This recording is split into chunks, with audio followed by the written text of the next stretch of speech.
Okay, the first thing you need to do is make sure all of your guidelines are erased on your self-portrait.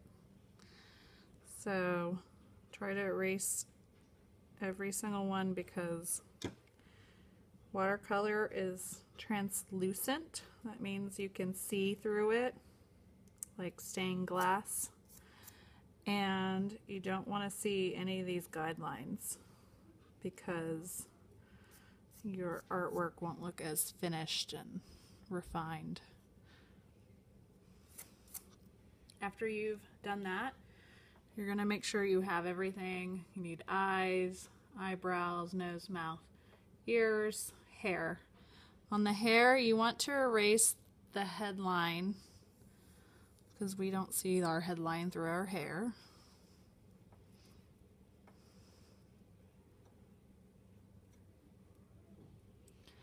And then you're ready to paint. So, if you're painting, you need to think about your skin color. Your skin color is going to determine what colors you're going to use. So we have peach, we have a tan, and we have a brown right here. The peach is for fair skin, the tan is in between, and then the brown's for dark skin. Now, if you have like an in-between skin color, you're going to want to layer two different colors on top of each other. We're not painting ourselves blue or green or purple. You're painting yourself to look real. So the first thing you're going to do is choose a pretty thin brush. This one's pretty thin. And you are going to want to get your brush super wet. This watercolor, you don't need a lot of it. You just need a tiny bit. And I'm going to show you the peach first. So you're going to follow the line on your face. You're going to outline the whole face because this helps block or lock all the watercolor into the face. What happens is if you start to paint your face and then you go and paint your eyes while your face is still wet, it's going to do something called bleed. When it bleeds, what happens is that the two colors start to mix together without you even trying to mix them together. And why that happens is because the surface is wet and it's not locked in by the dry paper on the outside of it. I just realized that I forgot to draw a shirt, so that's one thing that you can make sure that you're doing is drawing a shirt. Also, I just realized that my shirt, you can see through my hair, so I'm going to go ahead and erase that as well. So I'm going to continue drawing the outside of my face, and that includes my ears and my neck.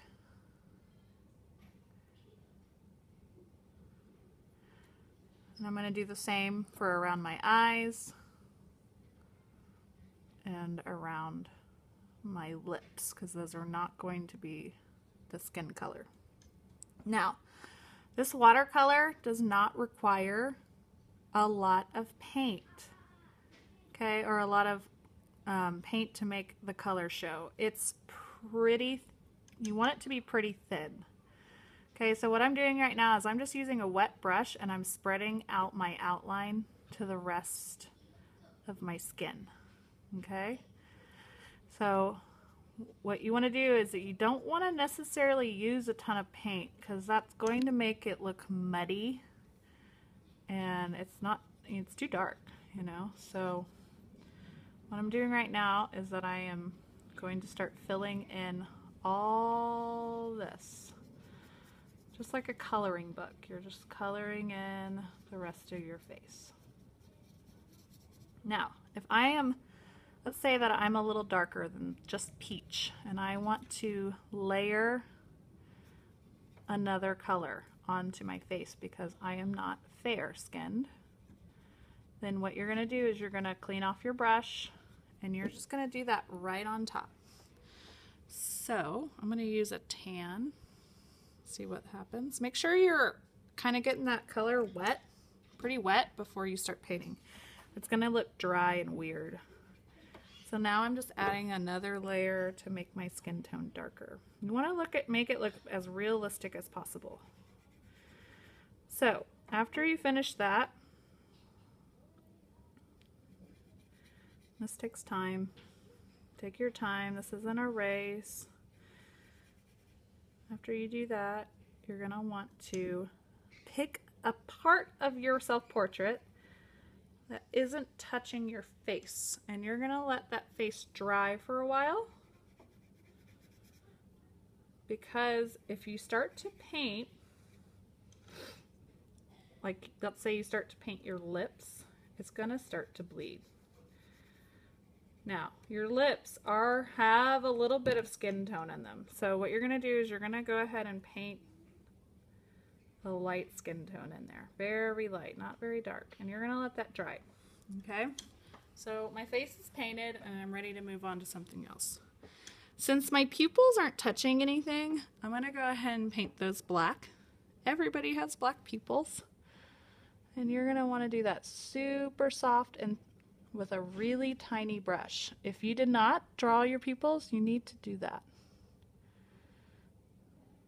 After I'm done with that, the only thing that's not touching my face at this point is my background. So I'm going to get a thicker brush and I'm going to choose a background. Now your background, you can be any color as long as you're not using more than one. Like we're not making a pattern on it, we're just painting it plain. And usually the background can go pretty fast. You can layer two colors on top of each other to make it look a little bit more rich.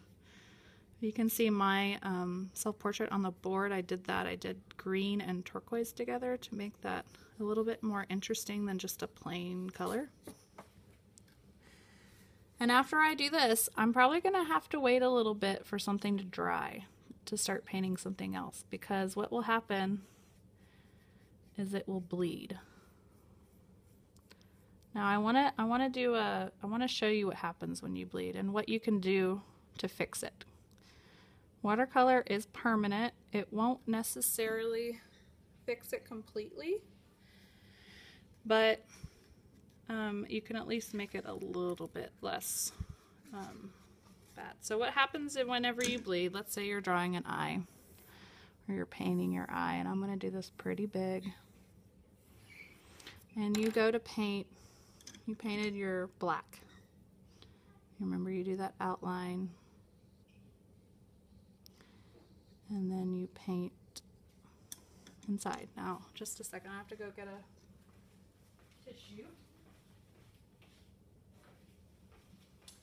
So you're going to want to get a tissue, which are on top of the bookcase near the trash can. And let's say you go to paint your eye. And if you can tell, my black is starting to mix in with my blue eye, and I don't want that to happen. So this is the bleeding I'm talking about. And maybe you've switched and now you're onto the skin tone. And what's happening is that lock is now going out. The lock in your outline is now free game. You can see it, that it's bleeding. So this is called bleeding. You don't want that to happen. And how do you do to fix it? If just in case you didn't wait long enough, you're going to take a tissue and you're just going to press down. And after you press down, you're going to pick it up and it's going to eliminate some of the color. It's not going to take all the color off, but it will take some of it. And then you're going to take this and you're going to go over it again. Okay, if it still keeps bleeding, that means you need to wait. And you need to try to do it after it's dried a little bit. So even if I see how it's still bleeding, so I'm going to push down on that and then I'm just going to let it dry. And how can you let it dry quicker? You can kind of move it up and down. You can blow on it.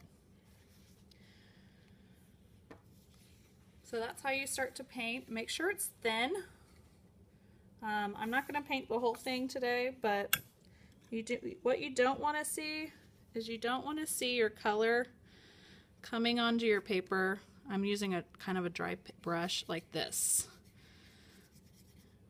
This is when you're not using enough water. Okay, if you're painting like this, you need to just dip your brush in the water and use a wet brush and spread it out, because it's not, you don't have enough water on your paintbrush. You're going to be using way more water than you are using paint. Okay, so once you've painted your whole picture, you're going to put it on the drying rack, and then the next class you'll outline. Good luck.